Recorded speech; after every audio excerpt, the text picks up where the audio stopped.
Bugün Buhara'daki son günüm. Bir haftadan fazla kaldım. Belki 10, belki 11 gün.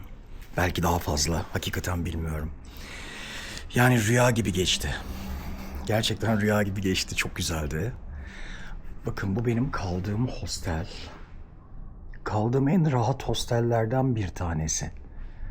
Yani güzel hostellerde kaldım, çok kötü hostellerde de kaldım. Ama bu çok güzel hostellerden bir tanesi oldu. Sağ olsun aile gibiydiler. Gerçekten Buhara'ya geldiğinizde kesinlikle tavsiye ederim. Yani kesinlikle tavsiye ederim. Böyle benim videolarımı izlerseniz orada hostel tavsiyelerimi de görürsünüz. Çok kötü hosteller gördüm, onları çok çekmedim yani. Yani hani sorunları, problemleri çok fazla yansıtmak istemiyorum kanalda yaşadığım. Yoksa böyle dışarıdan görüldüğü gibi yani sizin izlediğiniz kadar da kolay geçmiyor her şey. Yani sonuçta yoldasınız aylardır. Her ülkede çok uzun kalıyorsunuz. Her ülkede bir sürü şehir geziyorsunuz. Bir sürü insanla tanışıyorsunuz. Çok doğal olarak zorluklar da oluyor. Çünkü her ülkenin iyisi, kötüsü var. Ama genel olarak benim gezdiğim bütün ülkeler çok hoş ve çok güzeldi. Çok güzel dostluklar kurdum. Ben güzellikleri hatırlıyorum. Ve güzellikleri sizlere yansıtmaya çalışıyorum. Nadirdir yani bazen böyle beni sinirli görmemişsinizdir çok fazla kanalda ya da başka bir noktada. O yüzden de hep gülümseyelim, iyi olalım, pozitif olalım. Bakın ben burada kaldım. Şurada. Bir de şu odayı deneyimledim. Her ikisi de çok rahattı. Her ikisi de çok güzeldi. Son günüm olduğu için de biraz duygusalım. Sabaha karşı saat 3-4 gibi geçeceğim. Bu bir yol videosu olacak. Taşkent'e kadar sürecek olan bir tren yolculuğunun hem sizinle sohbeti hem çeşitli noktaları göstermek şeklinde olacak. Sonrasında nereye gideceğim? Maalesef Hindistan'a gidemiyorum. Daha önce söylemiştim. Hindistan olmadı. Bazı politik nedenlerden dolayı bizi e-vizeden çıkardılar. E-vizeden çıkartınca da Ankara'ya gitmek durumunda kalıyorsunuz. Vize alabilmek için. Bu büyük bir sorun oldu. Çok istiyordum Hindistan'a gitmeyi. Olsun Asya'ya geçiyorum. Sağ olsun Lubat o kadar iyi bir ev sahibi ki. Ben bugün çamaşırlarımı yıkamıştım arkadaşlar. Çamaşır makinesinden sonra da yani bütün eşyalarımı yukarıya ipe dizdim. Ve maalesef çorap yoktu. Yani çorap olmadığı için de dışarı çıkamıyordum. Bunu fark etti ve bana çorap verdi ya. Yani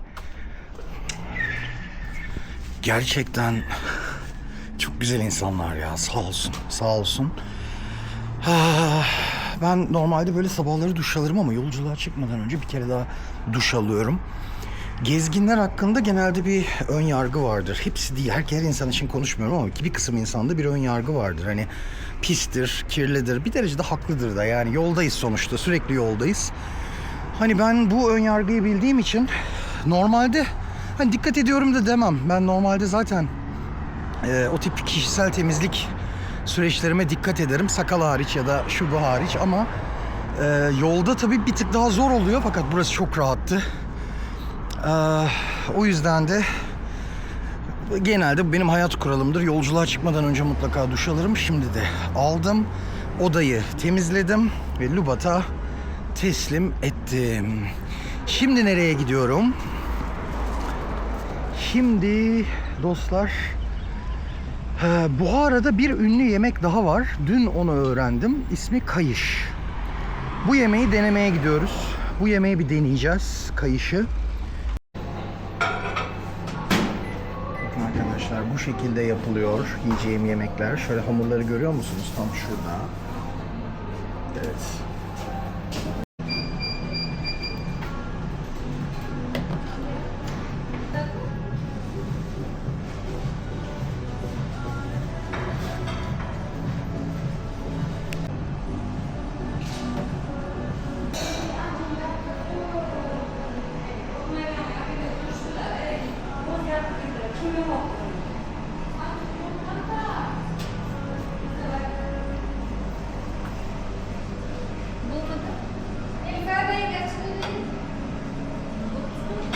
Selam. Selam.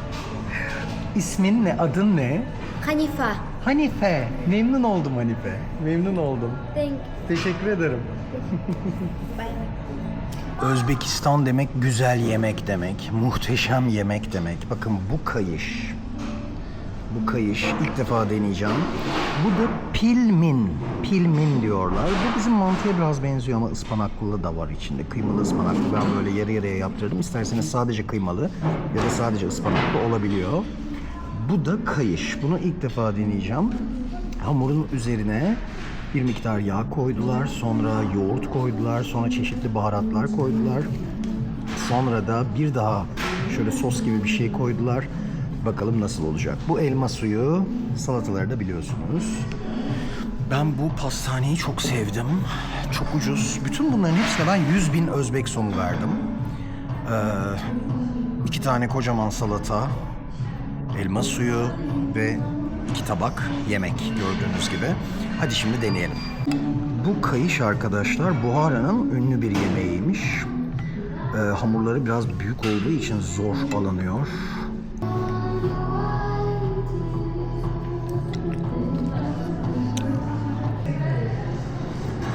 Güzel, güzel. Yani hamurun tadı biraz böyle yağlı hamur, yoğurtlu yağlı, baharatlı hamur. Yani şeye benziyor içi.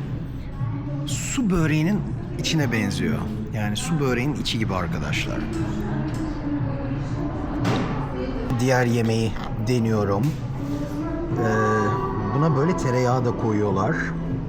Suyuyla beraber geliyor. Yani bir çeşit mantı aslında.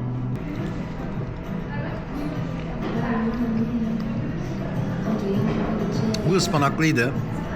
Muhteşem. Gerçekten çok iyi.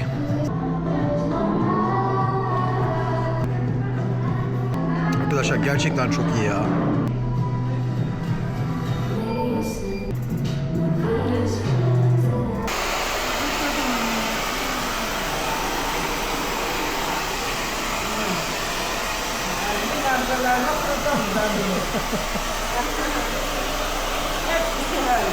Kıyafetler kurumadı arkadaşlar.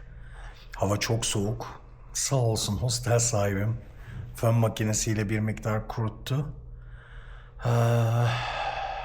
Bunlardan birkaçını giyip öyle çıkacağım. Herkes uyuyor, o yüzden sessizim. Hepinize günaydın. Gerçi henüz gün aydınlanmadı.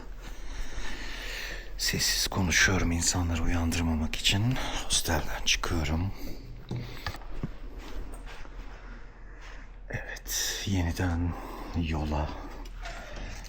yola koyuluyoruz. Oh. Evet, saat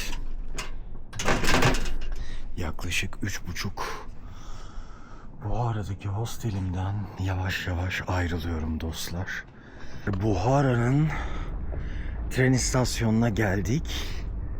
5 çeyrekte tren kalkıyor. Saat şu anda 4'ü 5 geçiyor. Biraz bekleyeceğiz.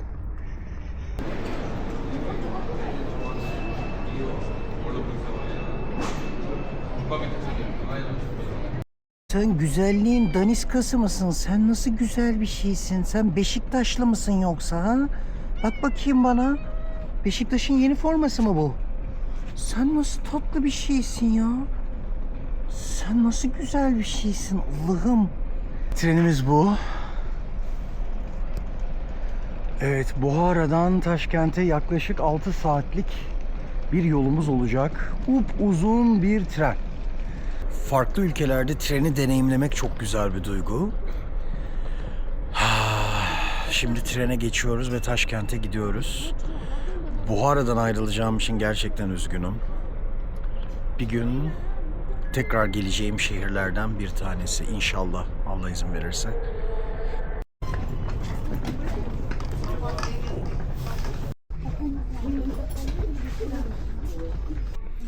Arkadaşlar şu anda oturdum. Tren çok rahat gözüküyor. Ayrıca Buhara'nın, Özbekistan'ın çok güzel insanları da benim yolculuğuma eşlik edecekler. Firdevs, Abla Muhibe. Çok teşekkür ederim. Memnun oldum. Böyle çok güzel ve çok hoş.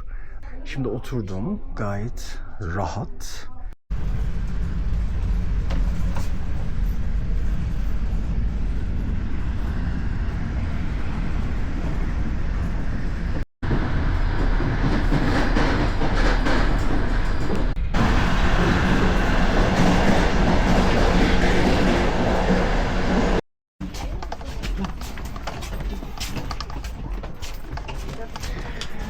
Evet, geldik arkadaşlar. Hele şükür 6 saat kadar yoldan sonra.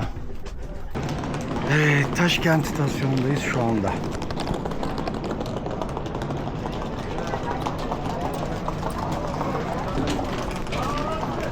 Dikkatli takipçiler belki bu noktayı hatırlar arkadaşlar. Giderken de buradan bir kahve almıştım. Şimdi demiryolunun oradayım, girişindeyim. Selam. Türk iş kahve var mı? Türk kahvesi var mı? Turkish kahve. Yok. Tamam. Normal o zaman filtre kahve. Filtre kahve de mi yok? Ha, ne var? Amerikan, sizin ne var? Americano. Tamam, bir tane Americano alayım. Teşekkür ederim. Dostlar, kahvem burada. Takım tamamlandı. Kahveyle birlikte. Çok yorgunum. Bir hostel olayına girişeceğim birazdan. Evet, bu akşam kalacağım ve yarın tekrar yol. Belki bir yol videosu daha yaparım Vietnam'a doğru. 2 tane yol videosu. Yani Vietnam'da rahat edeceğim.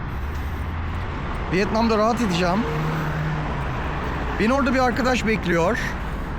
Bir süredir tanıştığımız, sohbet ettiğimiz bir arkadaş. İlk tanışmamız LinkedIn bir iş uygulamasında olmuştu. Çünkü ortak iş alanlarımız var. Biliyorsunuz ben eğitim alanındaydım. Ama işte Türkiye'deki çeşitli koşullar, o noktalara girmek istemiyorum. Oradan uzaklaşmamı sağladı. İbn Sina'nın dediği gibi bilim ve sanat takdir görmediği yerden kaçar. Hani takdir görmeyi de beklemiyorduk da en azından liyakat olsaydı bir şekilde Vietnam'da kendi yapabileceğim işleri, yani üniversiteleri, ayrıca işte benim bir TEFL sertifikam var, İngilizce öğretmenliği. Bu nedenle ve daha önce anlattığım gibi ucuz ülkelerde gezmek, o ülkelerin kültürlerini